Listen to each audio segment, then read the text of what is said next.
Many thanks for choosing us. It's been an eventful weekend for the governing NPP as the party went to the polls to elect its regional executives. As causal, the polls were fraught with allegations of vote buying and drama. We'll take a look at some of these incidents, but first, let's recap a number of the elections, and we start off from the Volta region, where the incumbent regional Makafi Kofi Wanya has been retained.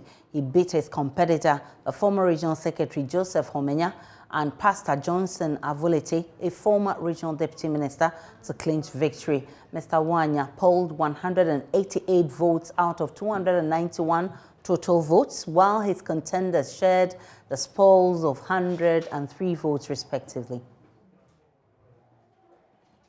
The J.M. Apeti Auditorium of the Whole Technical University was the center of attraction, where the 2022 NPP Volta Regional Delegates Conference was held.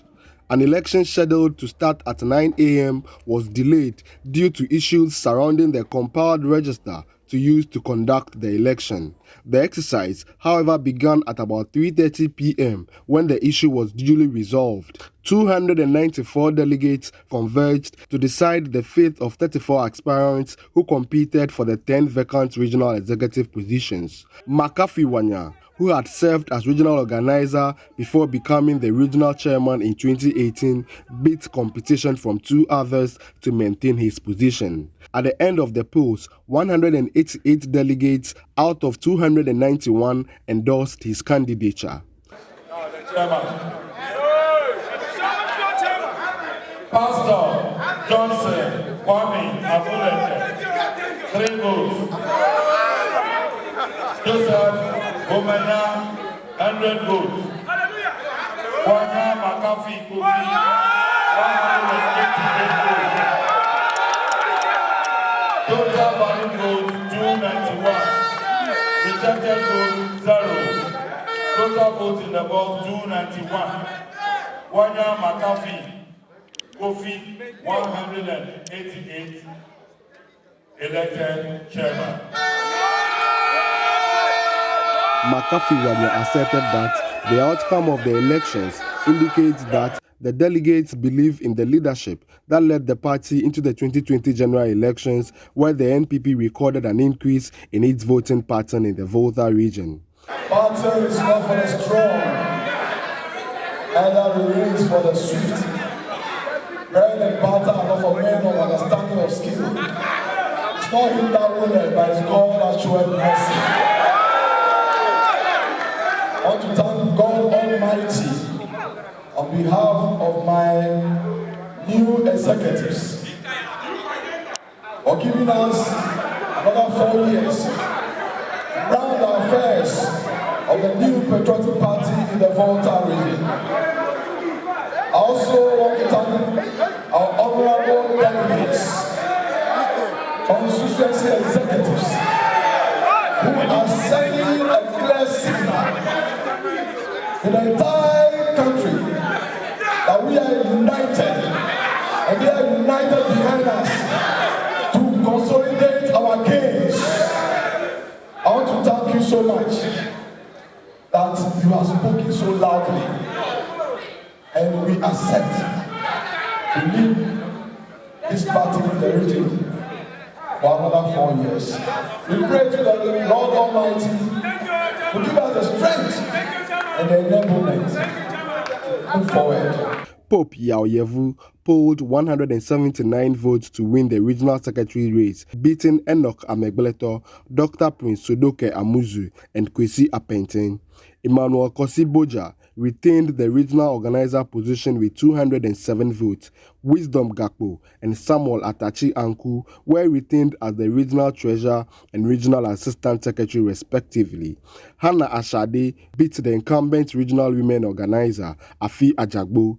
Ken Ayim won the first regional vice chairman position with 222 votes, with Steve Delaclu occupying the second vice chairman position. Musa Shinu Adebayo was elected to serve another 4-year term as the Nasara coordinator, while Destiny Prince Tete clinched victory in the regional youth organizer race. Fred Kwame Asari, JoyNews. There was confusion at the Pastoral Center in Sunyani where the Bono Regional Executive elections were held. The incumbent regional chairman, Kwame Ahafo, also known as Brong, was retained. This came after 2 results were declared by the Electoral Commission. Precious Semevo has more. The Electoral Commission, led by the Regional Director, Frank Ohene-Okraku, said a writ of an injunction they received forbids delegates from the Sunyani East, German South and Doma Central constituencies from taking part in the regional executive elections. After delegates in the 9 constituencies cast their votes, the drama started when the EC officers ended the process. Some delegates and aspirants were either for or against the EC's decision. But the Bono Regional Elections Committee Chairman, Kwabena Opon, announced that he has not been served with any injunction and continued with the 3 constituencies.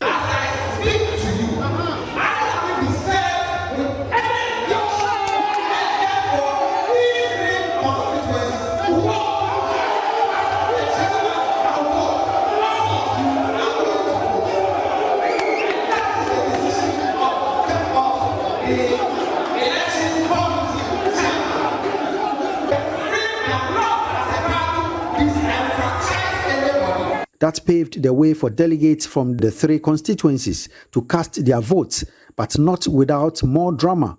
While at 8, the EC was also counting the outcome of the election they supervised, amidst pushing and shoving a few steps apart. Then came the declaration, EC with 9 constituencies. Kwame Ahafo pulled 126 votes.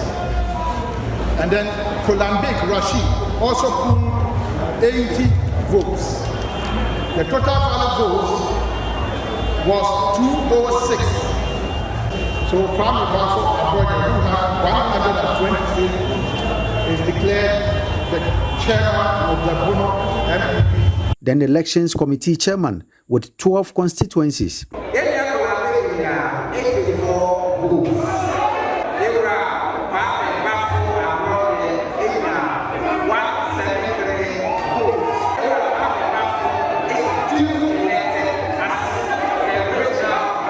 But it turned out that all winners won comfortably, such that the results of the 3 constituencies could not overturn the EC results. The committee didn't receive anything. In fact, we didn't even hear anything at all of any sort, of any court injunctions. Nothing. Absolutely nothing. So we cannot speak to the same. Other winners are Joseph Mensah, first vice, Kate Amponta Ejare, second vice, Kofi Ofosu Boateng, secretary, Isaac Kwame Benkai, assistant secretary, Evans Afarijan Yeboah, organizer, Doris Asuma, women organizer, Abdul Razak Opon, youth organizer, Alhaji Isaka Isa, treasurer, and Alhaji Osman Faiza Nasara, coordinator.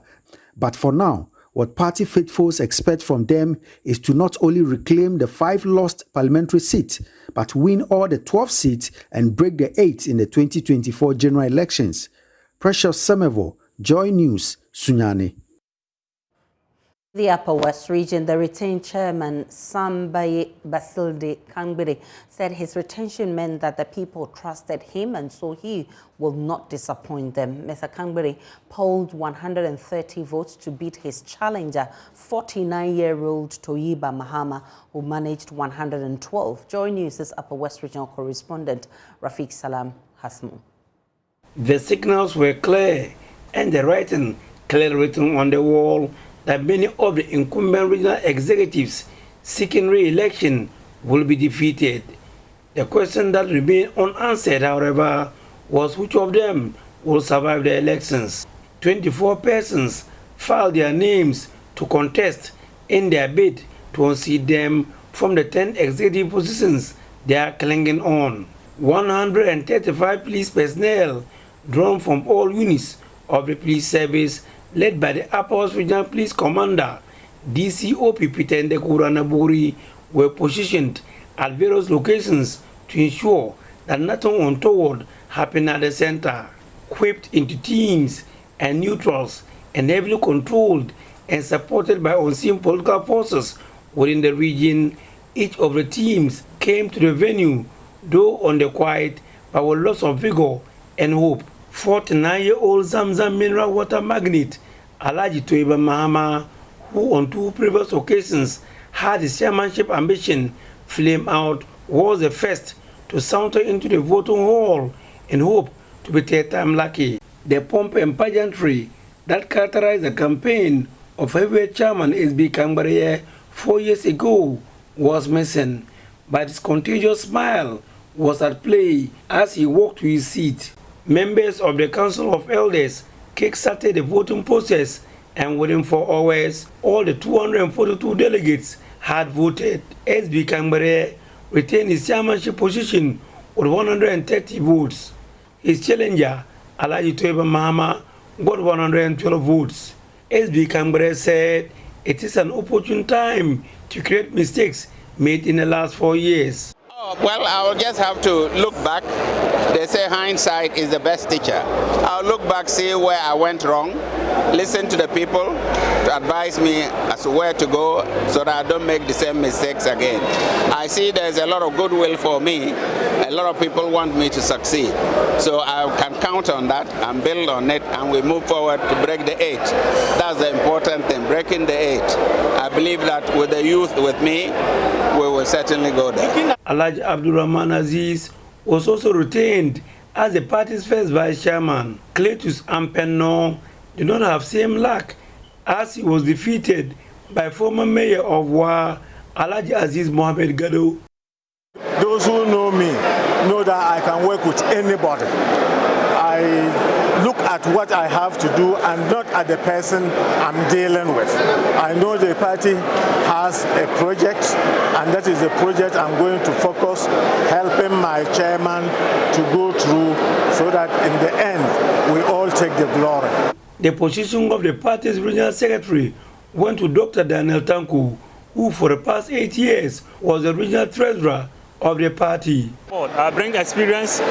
You know, the first time that I won as regional treasurer, I worked under a different regional chairman.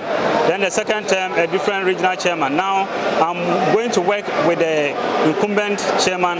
So with the experiences that I have gotten from both chairmen, I think it's going to help the party and myself in the administration of the party in the region. There is also a new phase in the regional organizer's position. He is businessman Alaska P. Kantong, who defeated the incumbent Mustafa Ibrahim Gobe together with 3 others. Incumbent Nasara coordinator Osman Mohammed, popularly known as Zongo Governor, lost his position to Ali Mohammed Munir.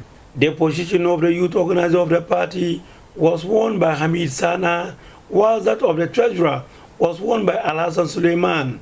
There was, however, a tie in the regional women's organizer's position. Both Nancy Dere and Mumuni Minata Bakuri pooled 76 votes each and needs to go for every run. In all, 6 incumbent executives lost their positions. The beauty of the election was nearly mad when the secretary to the MPP election committee, Loye Mujib Kale, had an altercation with the incumbent Nasara coordinator, Osman Mohammed, who the latter is alleged to have slapped on the face of the former. The police right at the scene arrested Loye Mujib Kale as a crowd control measure and was later released. Reporting for JoyNews, Rafik Salam.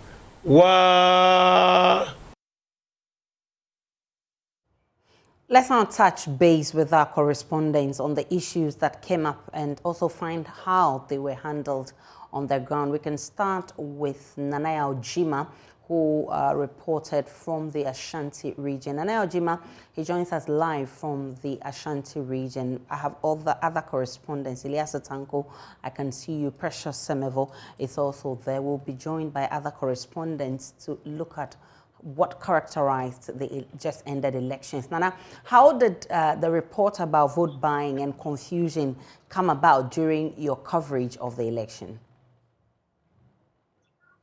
From confusion, there were a number of them even before the day of the election. The Ashanti region was scheduled to have the vote on Friday, but due to some issues with the album and also the venue for the election, and the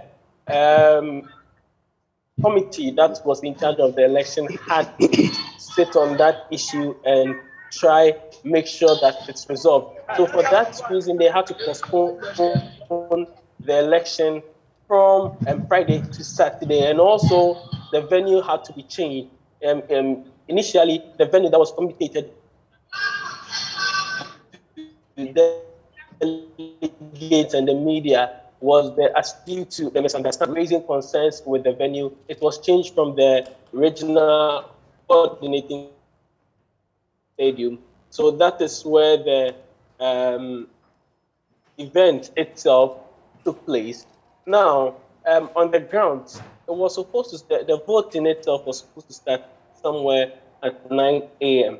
But delegates delayed in getting into the venue for the election. It took delegates more than 3 hours to come in. At a point, the MC for the event kept announcing that delegates should come in for the process to begin. But unfortunately, it took delegate hours. Many of these delegates came in after Bernard Enchukwusiakon, Chairman Odino Kwakwa and other aspirants worked with their supporters into the main premises of the Kumasi Sports Stadium. That was when most of the delegates came in to take their seats and for the whole process to begin. Now, before some of these delegates came in, our cameras could capture some of the delegates who had lined up beside a vehicle that we believe is owned by one of the leading aspirants for the election, and one after the other, delegates would enter the vehicle. There were other instances where we found some of the washrooms at the stadium also seized by some of the aspirants, and one after the other, some delegates would go in. And I tried finding out, and what I could gather is that some of them are still wrapping up with campaign. But we cannot point whether votes were bought on the ground. But we saw a series of meetings among some of the delegates, and sometimes you see some of the delegates with campaigners for some of these aspirants. So that was some of the things that transpired on the grounds. Coming to the main election, 4 constituencies were prevented by the election committee from casting their ballots. Communal constituency is one of them. Mampong, Drabin, and were all among these constituencies that were prevented from voting. And the reason was that there are some court issues that concerns the constituency elections that were held in these areas. And for that reason, the elections committee moved to block these candidates or delegates from these areas from coming in to cast their ballots. And this did not go down well with Chairman Wuntumi, especially when the committee also restrained delegates from the TESCON from also voting. And the reason earlier, the committee mentioned some schools among the 65 institutions that were part of the TESCON delegates to vote, that some of these schools were not given the go-ahead to vote. But some of the aspirants in the election moved to block all delegates from the TESCON unit from voting. Chairman Wuntumi again was not happy with this, and he believes that, according to him, it would not be fair to block some delegates that the constitution of the New Patriotic Party had mandates them to vote from casting their ballot on the day. So these are some of the issues that delayed the election. Actually, this misunderstanding on these delegates delayed or stopped the process on 2 different occasions. How were these issues resolved? Aisha, it's difficult to hear you. Can you please repeat your question? How were the issues resolved, Nana Ojima?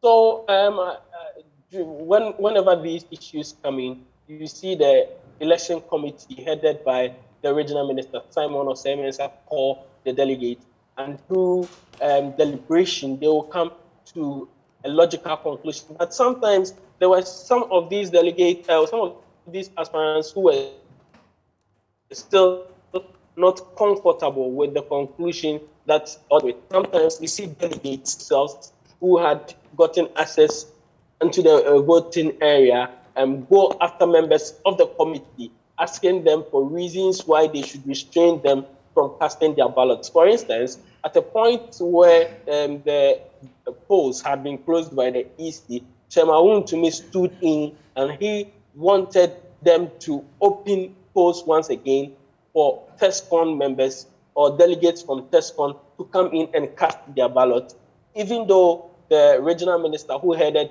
the election committee resisted this. There was still some push. And did that happen? Did that happen?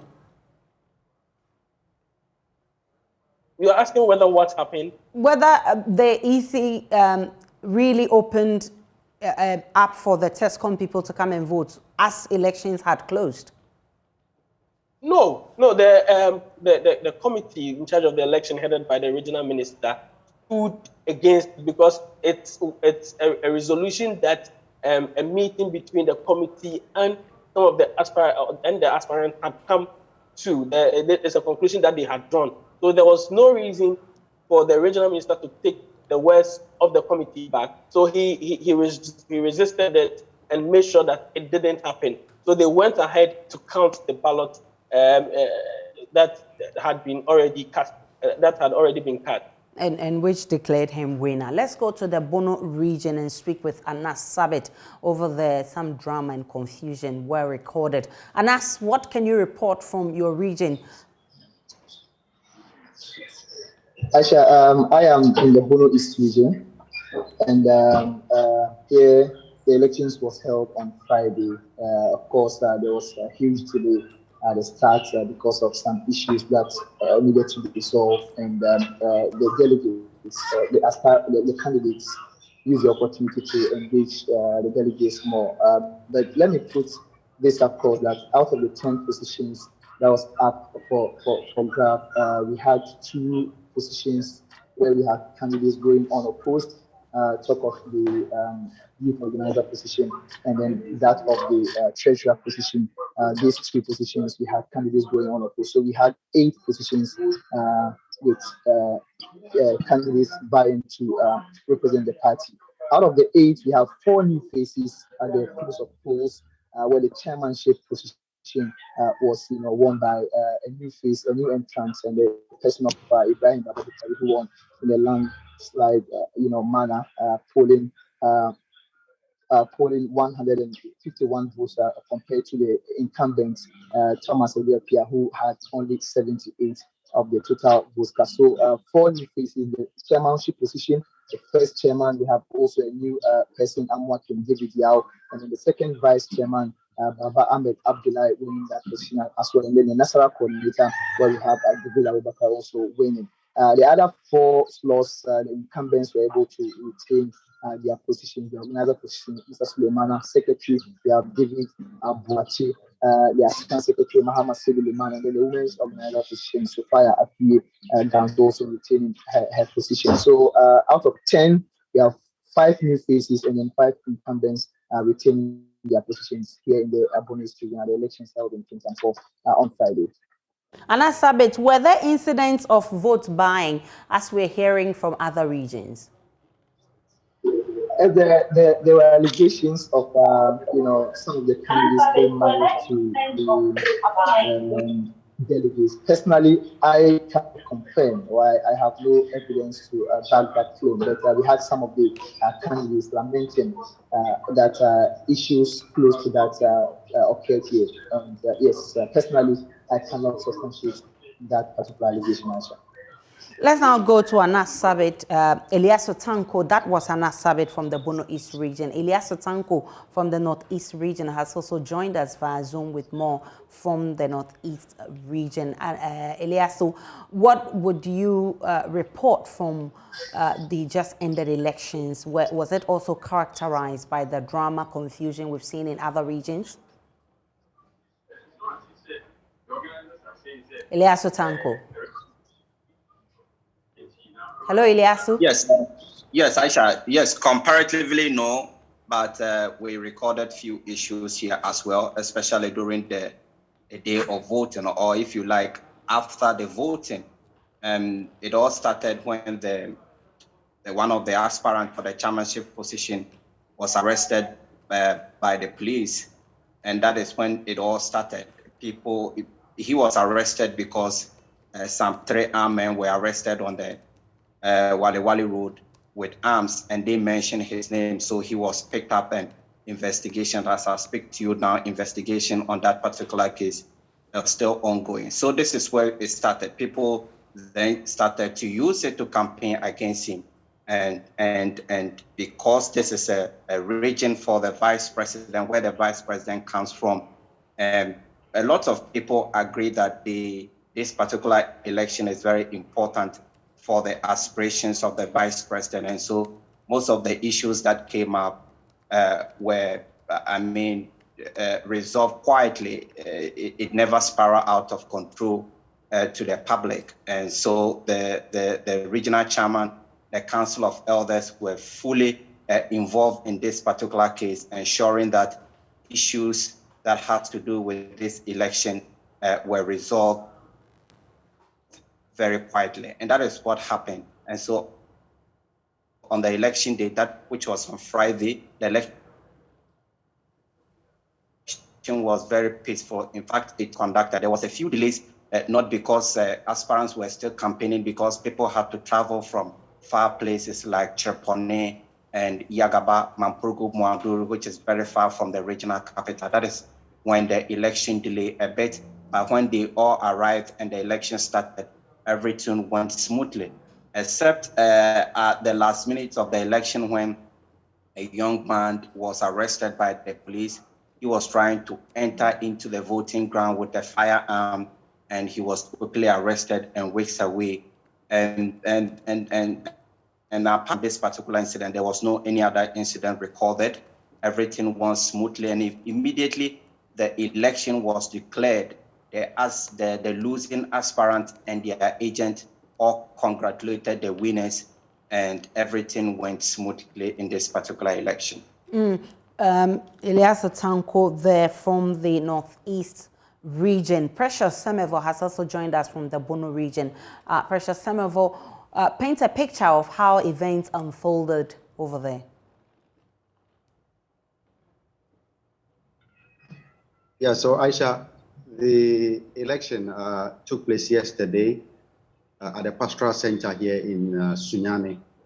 Now, a bit of delayance for various reasons, including trying to sort some background issues before the exercise itself took off. Eventually, it took off just around 12:30 p.m. Yesterday afternoon. Now, in the Bono region, we have 12 constituencies that were expected to have taken part in the exercise, with a total delegate number of 262 in the whole exercise. Now, all the stakeholders were present.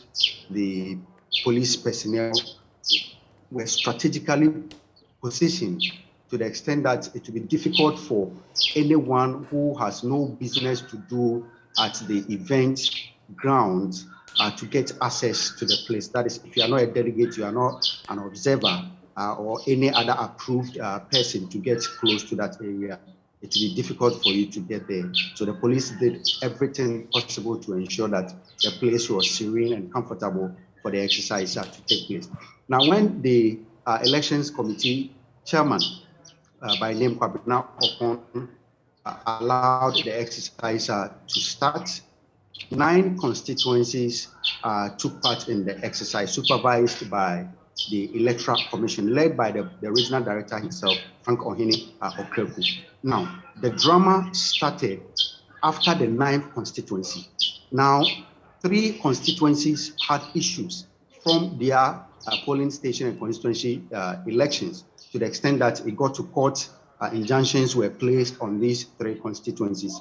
And you have Sunyani East as one of them, German South as the other one, and then Doma Central as the 3rd constituencies. So after the 9 constituencies, the delegate had finished going through the process, the Electoral Commission said that they have been served with a notice of an injunction, and for that matter, they were not going to allow those delegates from those 3 constituencies to take part in the exercise. And as such, they started packing their things to start counting the 9 constituencies that had gone through the process. But the Elections Committee chairman for the NPP in the Bono region, Kwabena Opon, said that as far as he is concerned, as far as the committee is concerned, they have not been served with any injunction. And for that matter, he was going to supervise the remaining 3 constituencies to go through the election. So apparently they anticipated that, so they came well prepared with their own ballot boxes, with inscriptions, pasted on them. And then whilst the EC were packing their things, they were also arranging their things to go through with the 3 remaining constituencies. Back and forth disagreement here and there, pushing and shoving, all that, but the security were on top of that, trying to ensure that sanity prevails at the end of the day. So whilst the Elections Committee were going through with the 3 remaining constituencies, just some few steps from there, the Commission was also counting the constituencies that they had supervised. Now, after that, 2 declarations, took place. 2 declarations, one by the Electoral Commission and then one by the Elections Committee chairman. Now, the Elections Committee chairman's declaration was a combination of the EC and then the remaining 3 constituencies that he supervised. So that is what transpired. A bit of misunderstanding, but they allowed the process to go on. The Elections Committee categorically said that they cannot disenfranchise these delegates from these constituencies. But the interesting thing is that though 2 declarations were made, every winner of the election, all the 10 positions, where there are 26 candidates vying for those 10 positions, everyone who won in the 9 constituencies supervised by the Electoral Commission also won in the 3 constituencies plus that of the EC, making it 12. I don't know if you dynamics. All those who won in the 9 constituencies also won in the addition of the 9 plus the 3 injuncted constituencies. Okay. So that brought a bit of calmness in the exercise. But at the end of the day, out of the 7 incumbents who tried to get their positions, renewed again, only 1 person got kicked out of the region as an executive member. So, but the chairmanship position went to Kwame Bafo, well known as Abronye. He pulled. Yes, Abronye is the incumbent. He defeated Rashid Kolambig, who happens to be the organizer for the election, and then the current regional NADMO boss. But he defeated him 173 as against 84 votes. So that was an emphatic victory enough to ensure that it goes through. Now, the first vice chairmanship. Precious Semevo, those were updates coming from Precious Semevo. Definitely, Abronye is the one who won the elections, the chairmanship elections. He retained his seat. I think we should go to the Upper West region, where the chairman also retained his seat. Rafiq Salam is there for us. Rafiq, 112 and 130 between the incumbent and the contender is very close. Was it a signal that the people didn't really want a change, but money actually changed the narrative? This question is still difficult to answer, but let me tell you that this was a competition or a contest between some forces in the party who were on scene. You have the Interior Minister, Ambrose Derry, and the Upper West Regional Minister on one side, siding with the current chairman, SB Kangbare. And you also have Antonio Fakabo, former Deputy Minister for Roads and Highways, and Ami Duchinia Isaku, who happens to be a Deputy Minister for Sanitation, also siding with Alaji Toiba Mahama, ATM. And so it was a battle for who controls the political space in the Upper West region than those people who I will refer to here as mere rubber stamps. The big difference here, I can report to you, Aisha, is that the Kangbare side, they have an ambush in their side because this is somebody that who came into the region some few days ago, spoke to some of the delegates, and also at least, some of these positions are contract and also appointment or just employment portfolios that they are holding. At least the mere talking to them alone would swing the pendulum to their side. So that was exactly what happened in favor of the incumbent chairman, Kangbare. But let me also state that this was a result, an election that went peacefully, except the alleged assault on the man who is the former national coordinator of the party, otherwise known as the Zongo governor. He was alleged to have been slapped by the election committee that really nearly brought some confusion to the venue. But the police came in timely, arrested him, but he was later released. Apart from that, it was a peaceful atmosphere. So you have the Upper West Regional correspondent Rafiq Salam. He says the chairman was he retained his seat, but against his opponents, who also polled 112. Now we can go to Martina Bugri from the northern region, where we had reports of 6 people who were picked on Friday. Martina, before we even talk about vote buying accusations, what happened to the 6 people that were picked? 6 people were released on Saturday after party boys went on the street to burn some ties and party paraphernalia around the Abu area, around the former UT Bank area. That's where the incident happened. They were protesting the police still keeping these boys.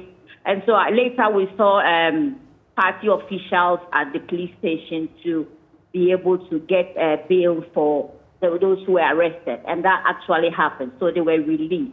But police say they would still investigate the issue and then ensure that those who are found culpable are sent to court. Were there also allegations of vote buying in your region? Well, let me take it from how it all started. A night before the elections, there were radio discussions and open admission of trading of goodies to party delegates before the election. And so it was not surprising at the venue when the NDC Northern Regional Secretary raised that issue, that it was embarrassing that party officials, or I should say campaign members, would admit publicly that they were doing an illegality. So yes, these are allegations that came up, but one is unable to actually say this is what this person got. But these issues came up at the elections ground. Thank you very much, Martina Bugri. She is our correspondent in the northern region. Now, JoyNews' checks have revealed that the longest bridge in Ghana, the Lower Volta Bridge, has been without street lights for the past 5 years. The 650-meter long bridge on the N1 highway was tagged last year as a security zone by the Volta Regional Security Council after a secessionist Trans-Volta Togoland group threatened to attack the bridge. However, JoyNews investigations reveal that the deployment of military men to the area has not addressed the concerns of public safety, as there's an entire blackout on the bridge. In a yet-to-be-aired report, my colleague Blessed Soga put a spotlight on the Lower Volta Bridge, also known as the Sogakope Bridge. Well, so we are here on the Lower Volta Bridge. It's popularly called the Sogakope Bridge. And for those of you who are not aware of this piece of critical infrastructure, it's a bridge that links and connects the national capital, Accra, to the southern parts of the Volta region. This very infrastructure we are talking about has been under threat by secessionist group Western Togoland, which earlier last year threatened to attack this bridge, and hence that prompted the deployment of a military contingent to constantly supply security to the area. However, one piece is missing out of that puzzle in solving the problem. There's completely no light here, and it's blackout here in the evening, and this has been the case for the past 5 years on the 600-meter stretch, which has seen many cars, many vehicles, many individuals, and many revelers use. And it's beginning to become a concern for residents here in Sogakope. For those of you who are not aware of the area, it's in the southern parts of the Volta region, and where we are now stretches all throughout into the town itself. But you can come with me just to have a feel of how people with us here walking and using this area do not have any access to lights. They do not know what's in the dark out there, and you can just come along with me to have a feel of what's happening here. So there are some railings here. Initially, we understand that these railings never used to be,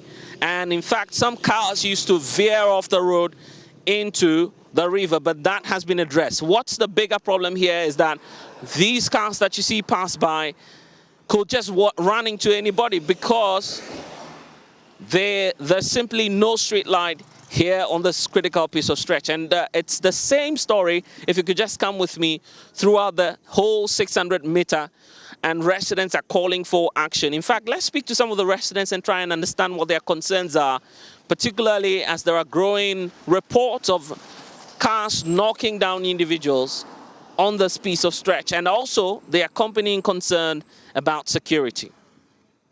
Seriously, this bridge, I think without this bridge, it will be very difficult for cars to be going in and out. Yeah, because this serves as a very highway. Without here, you can go to Aflao, Hohwe, Menshi, and Pando, you can go there. It's only this bridge that connects everybody to that place. So I think the way there is darkness here, I think when you are even walking, you are afraid. You can just, so even when cars incidentally, when they were even passing mistakenly, they even fall inside the bridge for some time ago. But before the letter came and do this. And then I think light is very important to be here because it is very dangerous to be walking in the dark on the river. So you can easily get attacked. Even cars can just stop and then just attack you, put you inside without anybody's knowledge about it. So I think if light is here, everybody can live in peace or without any fear moving on the bridge. When you went to Atipoku, that bridge is just something small. But look at how they did it. Look at how they did it. And this is the longest one. And Atipoku is not ECOWAS road. And this one is ECOWAS road. I think the government to do something about it. And I know that the ECOWAS president is our president. Right. That's Nanado. Nanado. I think he can do something about this one. He can do something about it. He can do something about it. We need a light on the bridge though. They should repair the bridge very well. When you sweep door around 4 going and a big car has passed this bridge top, you can hear it. You can feel it? You can feel it on the bed that it shake.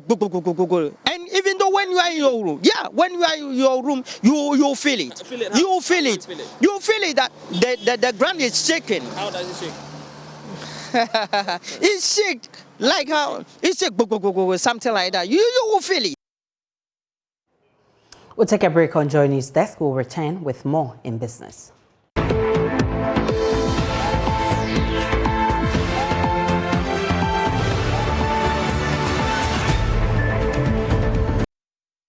Hi, good morning. Welcome to business. My name is Darryl Kwao. The COVID-19 pandemic has created unique opportunities in the tech space. This is helping bridge the unemployment gap. And in view of this, President of the Institute of ICT Professionals, David Gao, has called for more collaboration to help the youth tap from the vast opportunities in the tech space. He spoke to Joy Business at the Tech Entrepreneurs Forum organized by the Institute. Equipping the youth for the jobs of the future has become a necessary tool to reduce the unemployment rate in Ghana. and ensuring that the youth are equipped with the right skills to attract such jobs, the president of the Institute of ICT Professionals, David Gowu, has called for collaborations between government and the private sector. This, he says, will create the enabling environment for the young generation to tap from the vast opportunities in the tech space, especially in the area of remote service delivery and business process outsourcing. We think that getting our people to work for companies abroad while still being in Ghana is the way to go.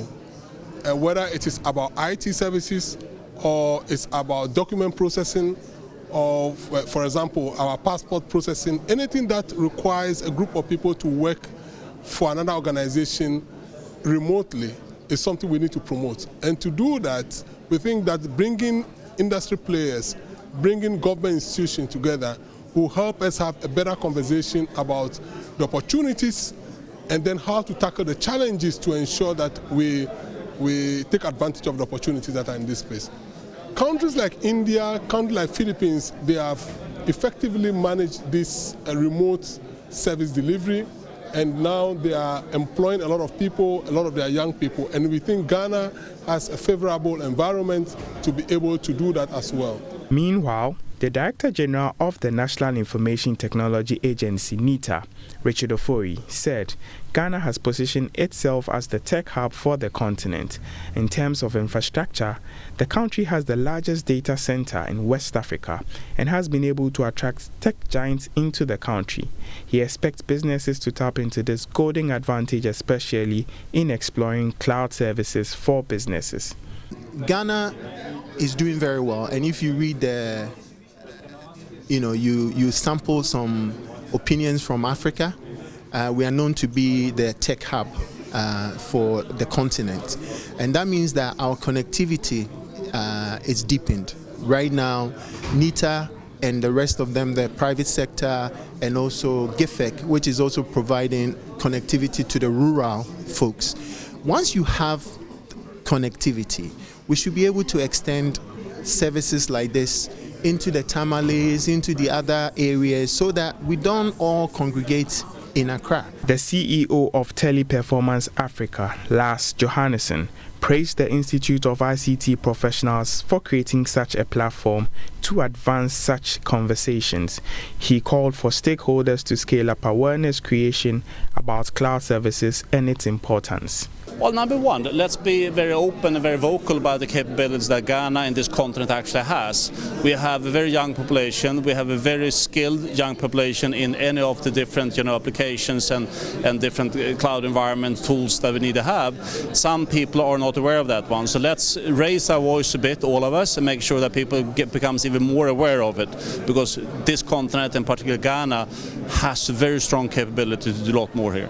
Tech space has the potential to reduce Ghana's unemployment rate. The presence of tech giants in the country has further created multiple openings, but a lot of collaboration is needed to reskill and retrain the youth to seize this golden opportunity. And that's business. More news after this break.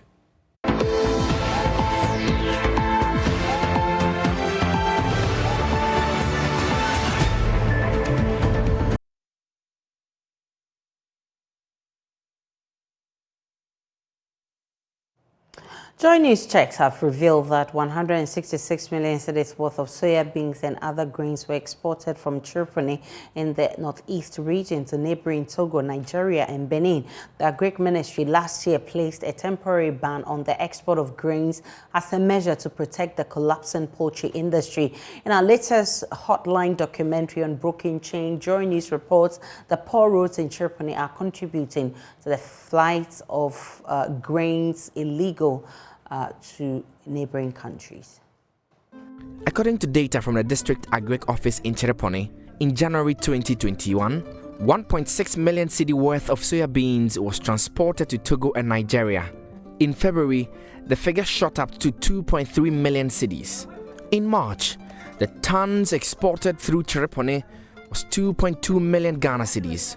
In April, it was 1.6 million Ghana cedis and saw a decline in May, which recorded 635,000 cedis of soya beans being sent to Togo. But cumulatively, the metric tons of maize, rice, millet, soybeans, cowpea and sesame transported to Togo and Nigeria stood at over 166 million cedis. District Agric Director at Chereponi, Pascal Asigri, says this can be reversed if the roads connecting the district to local markets are put in good condition. Yes, so there's no doubt that the condition of the road from Yendi to Chereponi affects the movement of agricultural produce from the district to larger markets in places like Tamale, Ejura, Techiman, and many more markets in Ghana. Closer to the district is an alternative market avenue in Togo that both farmers and aggregators have been exploiting for a number of years now. Togo is about 20 kilometers from the district, and because of that, aggregators who are The full documentary airs at 8:30 today on the JoyNews channel. Don't miss out. That'll be it for JoyNews Desk. My name is Aisha Ibrahim. Many thanks for watching. For more news, log on to myjoyonline.com. You have all the updates and also on the developing stories. See you again at 12.